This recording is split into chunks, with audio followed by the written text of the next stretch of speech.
마스.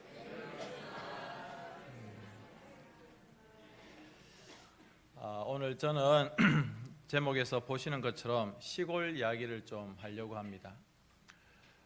우리가 서울에 참 가고 싶기도 하고 서울 구경 좋아하기는 하는데, 저도 여러분들도 한 가지 좀 불편한 게 뭐냐면, 이 서울 사람들이 시골에서 온 우리들을 좀 무시하는 그런 경향들이 있는 것 같습니다. 다는 아닌데. 그래서 우리는 마치 내가 시골에서 경주나 포항에서 올라온 사람이 아닌 것처럼 그렇게 하고 싶은데 잘 안 될 때가 있습니다. 서울에서 직장생활하고 있는 소형자매 혹은 주형자매, 지금은 퍽 서울말씨를 쓰고 학교를 다니고 있는 저희 딸 조이도 자신이 서울말을 꽤 정확하게 한다고 하는데, 어디서 왔어요? 혹은 고향이 어디예요? 물어보면 네, 경주에서 왔니껴? 뭐 이렇게 이야기를 하죠. 오늘 미가 선지자는 이사야와 같은 시대를 살았던 그런 선지자입니다. 아시는 것처럼 이사야 선지자는 귀족 출신, 왕족 출신입니다. 그래서 그의 메시지의 대부분의 내용들이 나라의 정치 혹은 귀족들, 왕족들을 향한 국가적인 어떤 문제, 이런 것에 대한 메시지가 많이 있습니다. 반대로 오늘 이 미가 선지자는 시골 출신입니다. 저도 고향이 시골이고 아마 여기에 계신 대부분의 성도님들이 시골 출신일 것 같습니다. 그래서 더 정감이 가는 것 같고, 이 미가 선지자의 대부분의 메시지는 한 사람 한 사람의 개인적인 문제 또는 그 사람의 죄의 문제에 대해서, 종교적인 문제에 대해서 예언을 하고 하나님의 말씀을 전파했던, 활동했던 그런 선지자입니다.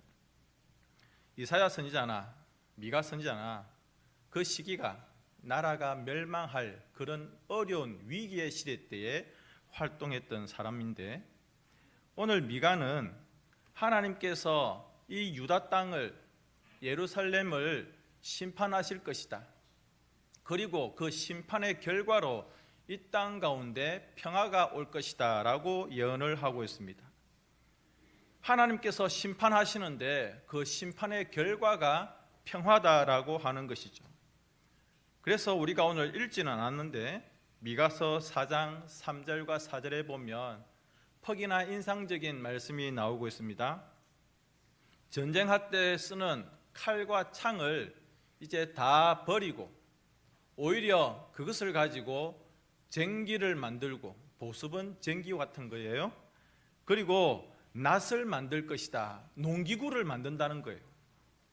사람들이 철을 가지고 창을 만들고 칼을 만들어서 전쟁을 하고 사람을 죽이던 사람들이 이제는 전쟁할 일이 없으니까, 땅에 전쟁이 그치니까 이제는 그 창과 낫이 아닌 농기구를 만들어서 농사하는 그런 평화로운 시대가 올 것이다 라고 미가 선지자가 예언을 하고 있습니다.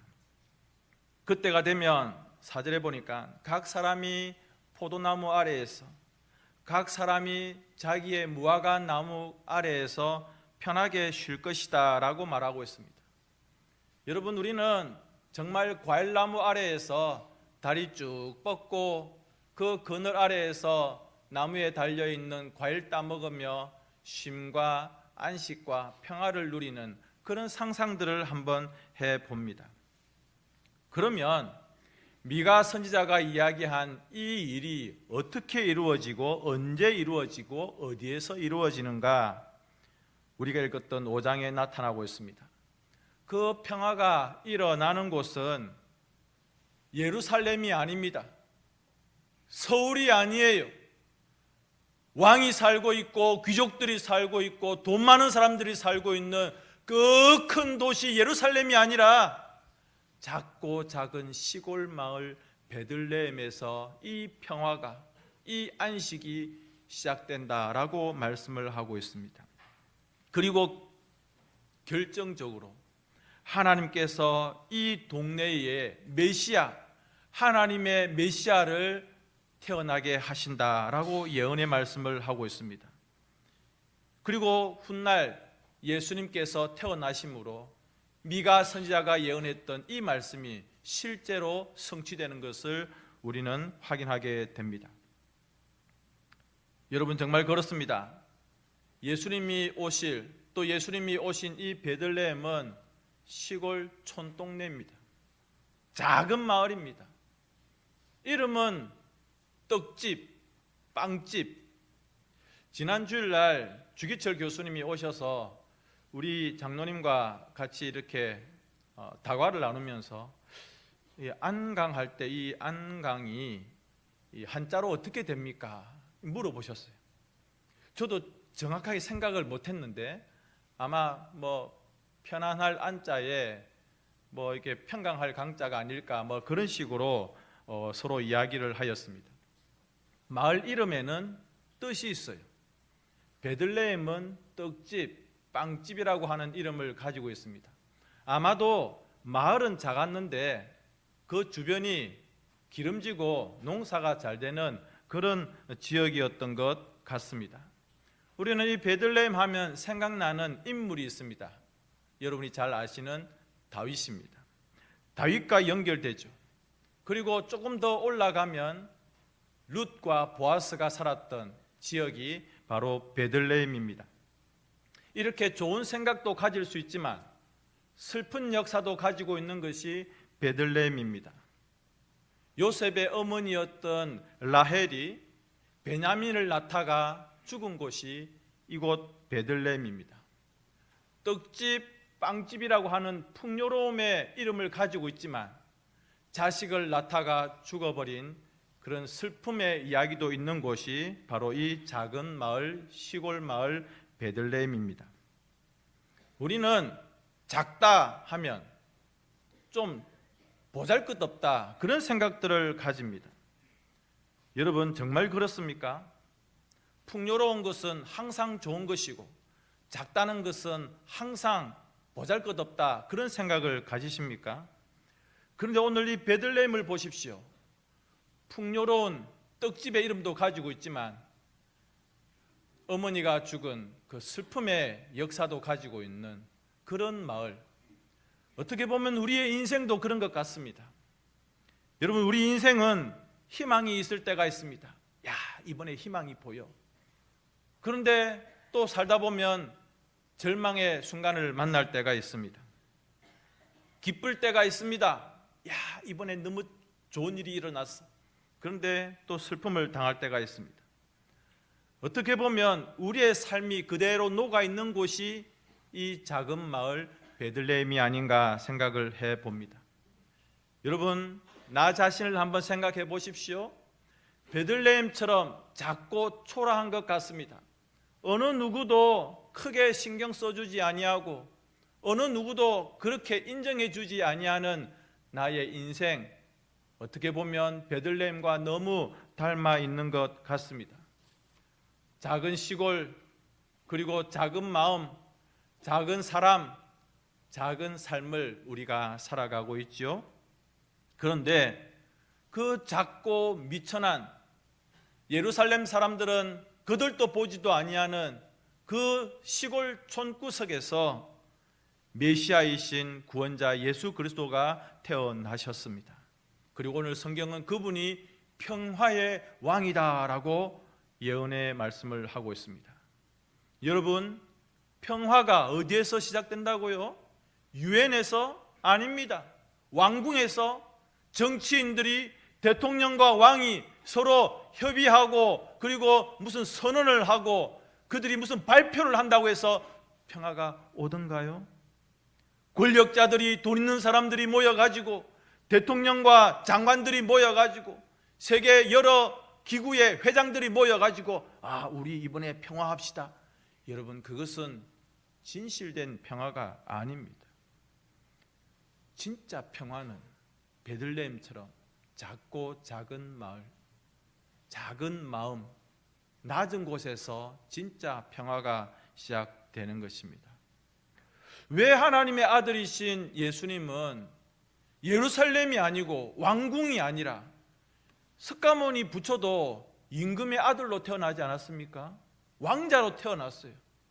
예수님도 적어도 이런 식으로 태어나셨으면 얼마나 좋았을까. 그런데 예수님은 화려한 왕궁과 예루살렘에서 태어나신 것이 아니라 베들레헴 저 한쪽 구석에 작은 곳에 우리가 너무 잘 알고 있는 마국간에 말밥통에 말구유에서 그렇게 잠자리를 하셨습니다.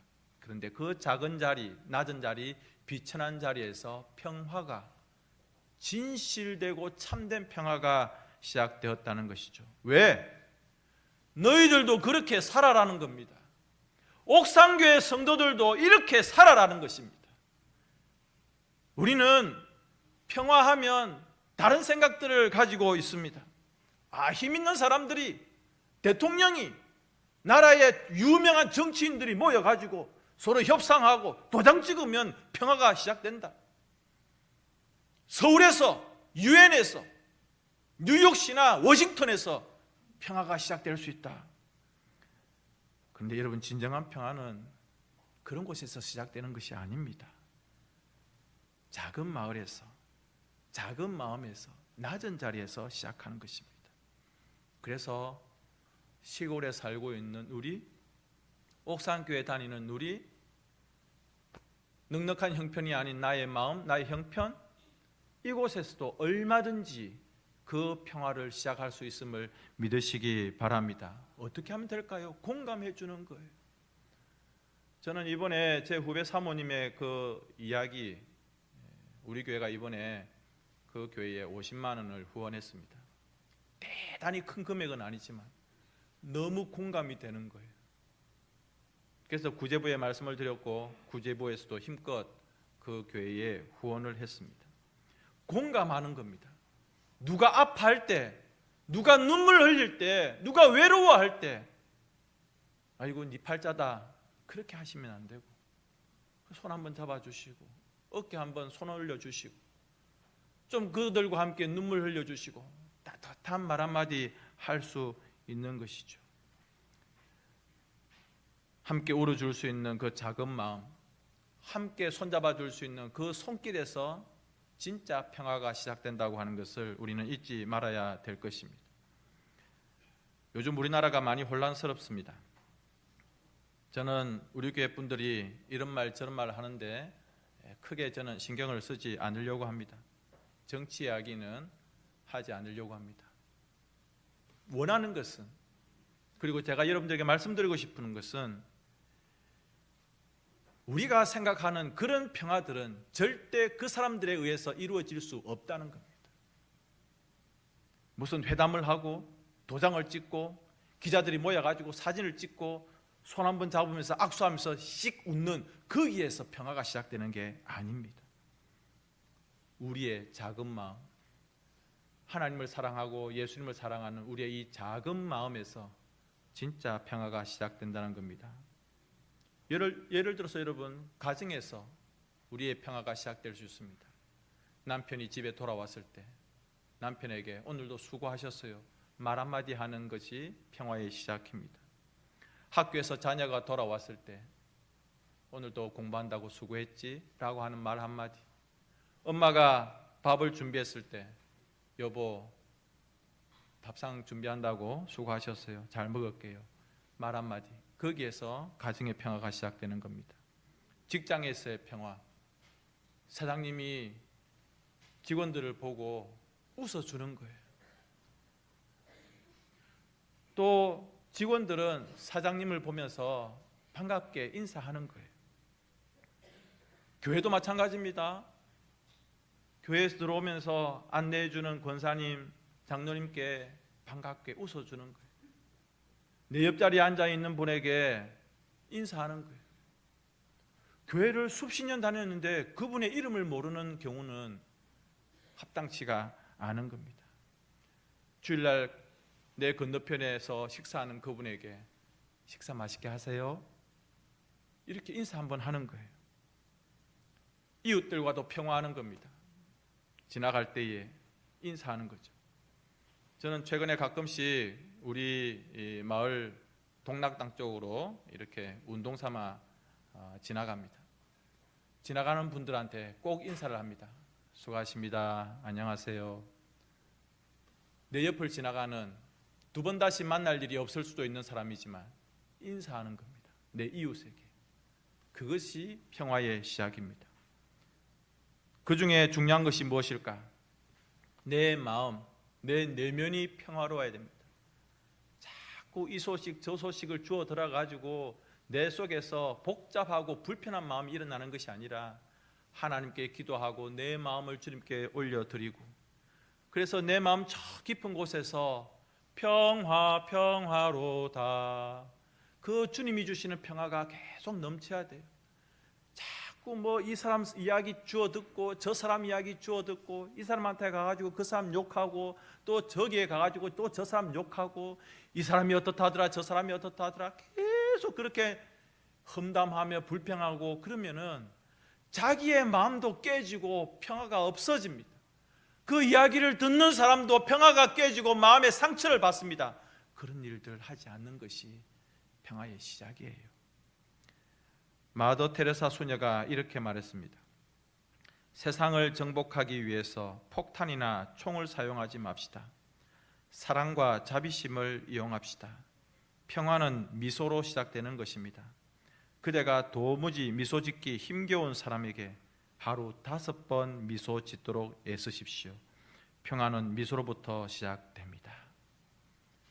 제가 우리 교회에서 가장 힘들어하는 이한희 집사님께 제가 한번 웃어 보이겠습니다. 집사님, 미소. 여러분, 이렇게 미소 하나로 세상에 평화가 임할 수 있습니다. 그런데 사람들은 총과 칼과 폭탄으로 이 세상을 정복하려고 하는 겁니다. 예수님이 이 세상을 무엇으로 정복했습니까? 칼, 창, 폭탄, 사랑으로, 미소로, 따뜻함으로 이 세상을 복음으로 정복하지 않았습니까? 여러분, 평화는 대단한 것에서 시작되는 것이 아닙니다. 옆 사람에게 미소 한번 지어 주십시오. 이한희 집사님께 미소 한번 지어 주시고, 내 아들, 딸에게, 남편에게, 옆집 이웃에게, 성도에게 미소 한번 지어 주십시오. 그 얼굴에서, 그 마음에서 평화가 시작되는 겁니다.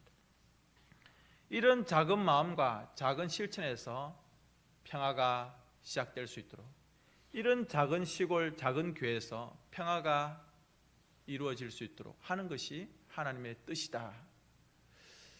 1914년 12월 어느 날 세계 1차 대전이 프랑스에서 영국군과 독일군이 긴 전선을 마주하고 전쟁을 하고 있었습니다.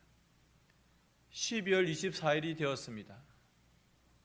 성탄절 이브에 여전히 총을 쏘아야 되고 전쟁을 해야 되는 독일군과 영국군의 마음이 참 씁쓸했습니다. 한쪽에 있던 독일군 병사 중에 누군가가 크리스마스 찬송을 불렀습니다. 독일어로. 조용하고 아무도 움직임이 없는 그 전쟁터에서 반대편에 있던 영국 군인들 중에서 몇 명이 그 찬송에 영어로 화답을 하였습니다. 그리고 25일 날이 되었습니다.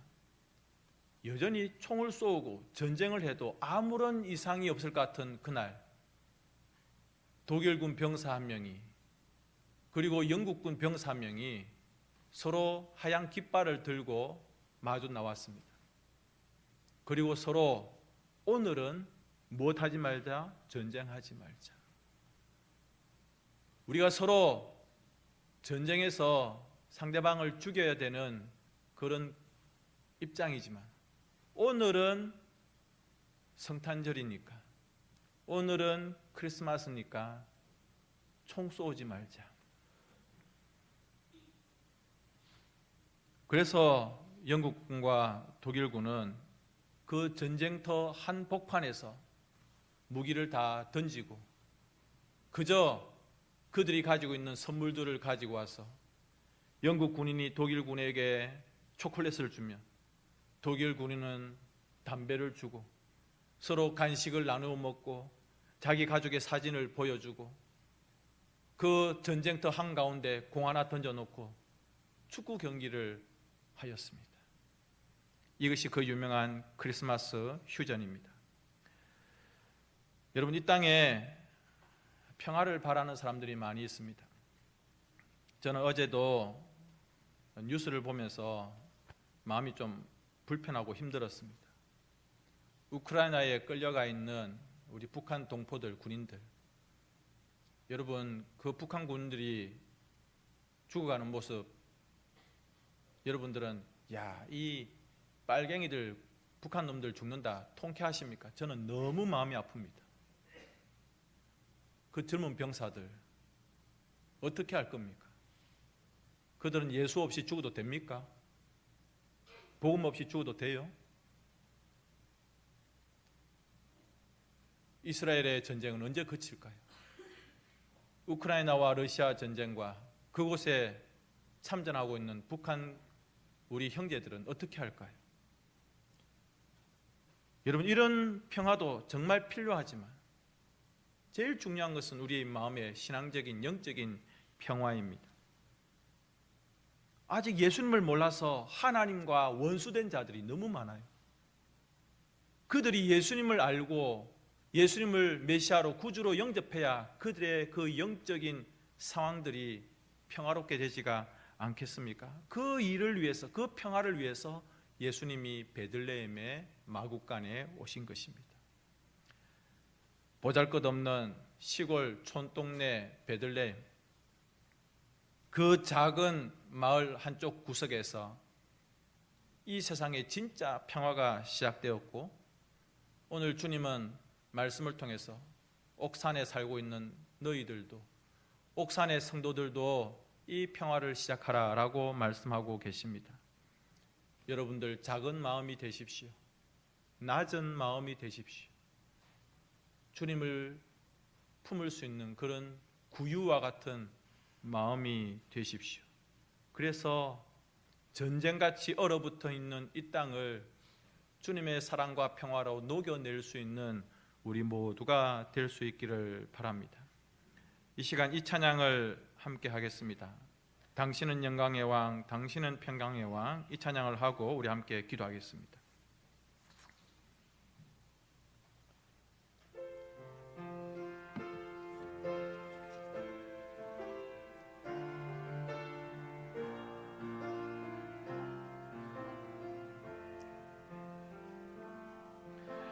당신은 영광의 왕, 당신은 평강의 왕, 당신은 하늘과 땅의 주, 당신은 정의의 아들, 천사가 무릎 꿇고 예배하고 찬송하네. 영원한 생명 말씀, 당신은 예수 그리스도 주.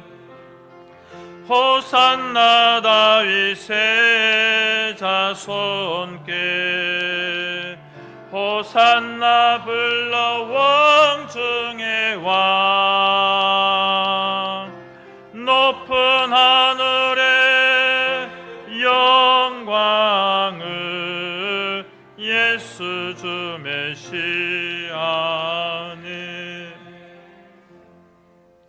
은혜가 풍성하신 아버지 하나님,